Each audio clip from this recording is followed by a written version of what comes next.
Welcome to People and Profit. I'm Kate Moody. The US and Israel's war with Iran has sparked the biggest global energy crisis in decades and the second such shock in just 5 years. Asian economies in particular are facing disruptions to their oil and gas supplies, while prices have skyrocketed around the world. Climate activists have called on governments to recognize this as a wake-up call and fast-track investments in solar, wind and other forms of renewable energy. Here's the UN Secretary-General speaking in March. Our addiction to fossil fuels is destabilizing both the climate and global security. Now more than ever, we must accelerate the just transition to renewable energy. Renewables deliver climate security, energy security, and national security. For more, I'm joined by Harjit Singh, Strategic Advisor for the Fossil Fuel Treaty Initiative. Thank you so much for joining us today. Do you think this crisis could give more momentum to these efforts to switch away from oil and gas and implement more renewable energy sources in economies the world over? Well, absolutely, Kate, and thank you for having me. The reality is that the war in the Middle East has exposed a fatal flaw, that is Asia's overwhelming and unsustainable reliance on imported fossil fuels. And for the global south, transitioning to renewables is no longer just about meeting climate targets. It's about energy security and sovereignty, and it's also about stopping the massive drain on foreign exchange reserves that we see. And the reality is that Asia is heavily dependent on fossil fuels. Nearly 90% of the oil and over 80% of the LNG passing through the Strait of Hormuz is bound for Asia. Speaking of countries even like Japan, same 90% dependence on imports of crude oil, and same for South Korea. So we see heavy dependence on fossil fuel imports, and this particular crisis has actually reminded us that if we really need to be energy secure, we need to move towards renewable energy much faster than what we have done so far. In the short term, is there the risk that this crisis could actually do the reverse and cause countries to double down on fossil fuels? We've seen India, Vietnam, the Philippines, for example, among those sort of loosening their restrictions on the use of coal to try to make up for some of those gas shortages. That's surely a step in the wrong direction. Well, in the short term, indeed, that's what we are seeing, and that has been a reality, that when gas prices spike, countries get desperate and they revert to coal or whatever source of fossil fuel they have. I would also add Thailand, which also has a short-term move to increase coal plant utilization recently, which is estimated to raise the generation cost by millions of dollars. And that also means adding millions of tons of carbon dioxide. But what we hope that this particular move is short-term, because for the long term, it's absolutely clear. Countries who are more dependent on renewable energy, they have been able to fare much better. I can talk about examples of Nepal, which has electrified its transport sector much faster. We have seen Pakistan importing 35 gigawatt of renewable energy, and a quarter of population that is now dependent on those renewable energy sources are able to deal with the crisis much better. So there is also a lesson in this crisis. So in the short term, yes, and in fact, that's why I keep saying that this crisis can delay the transition but cannot derail, because the North Star is very clear that we have to move away from fossil fuels and more towards renewable energy. Now, as you mentioned, you do argue regularly that renewable energy isn't just about combating climate change. It's also about establishing energy security, especially in Asian economies that are so dependent on imports. Is that argument starting to resonate in India, for example?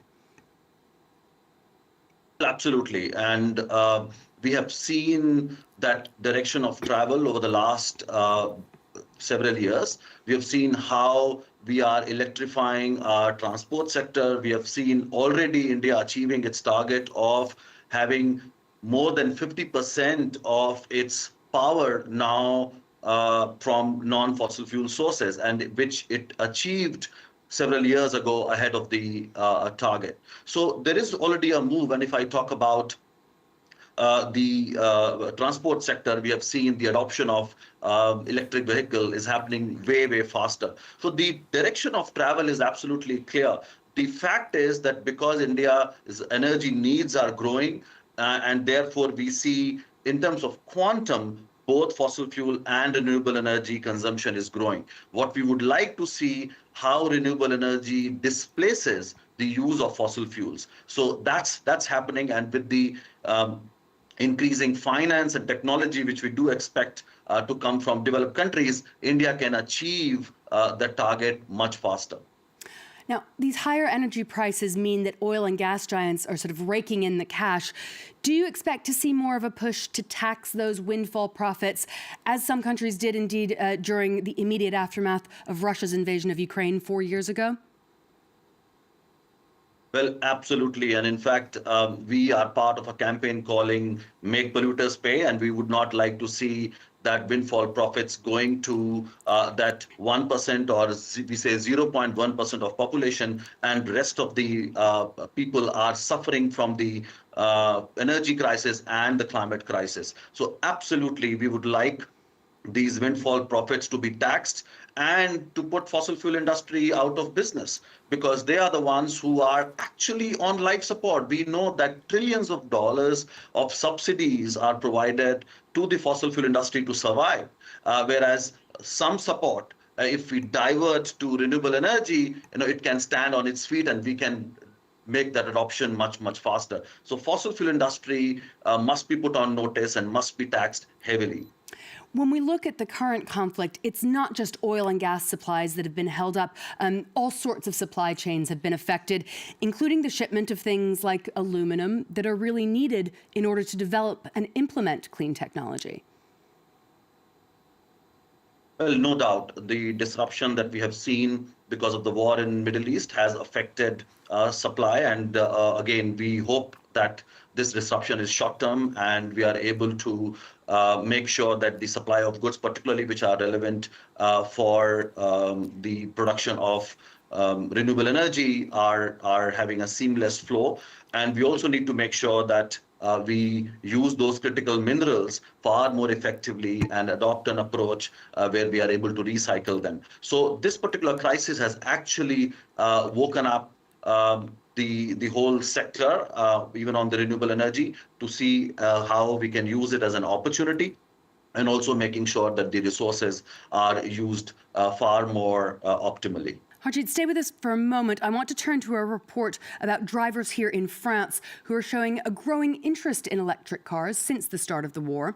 While it's too early to describe it as permanent, the trend does highlight the role that consumers can play in demand for cleaner energy. Luke Schrago has the story. Another electric vehicle for another happy new owner. According to this second-hand retailer, EV sales have gone through the roof since the start of the Iran conflict at the end of February. Thibaut Jean opted for a Peugeot i 2008, moving to electric charging from his previous combustion vehicle. It's the fuel issue again. With the current situation and the rise in prices that are still coming, I think that given how I use my car, it was the right time to change vehicles and switch to electric. This SUV with 40,000 miles on the clock is going for €18,000, a price tag that hasn't put people off. It's a good seller. They don't sit around for long. Previously owned electric vehicles are only on site for about a week, tops. So just how much does it cost to run an electric vehicle compared to filling your tank? If petrol costs €2 a litre for a car using 7 litres at 100 kilometres an hour and drives 1,000 kilometres a month, fuel will cost €142. For a similar electric model, the energy bill for the same period is €65, a saving of €77 a month.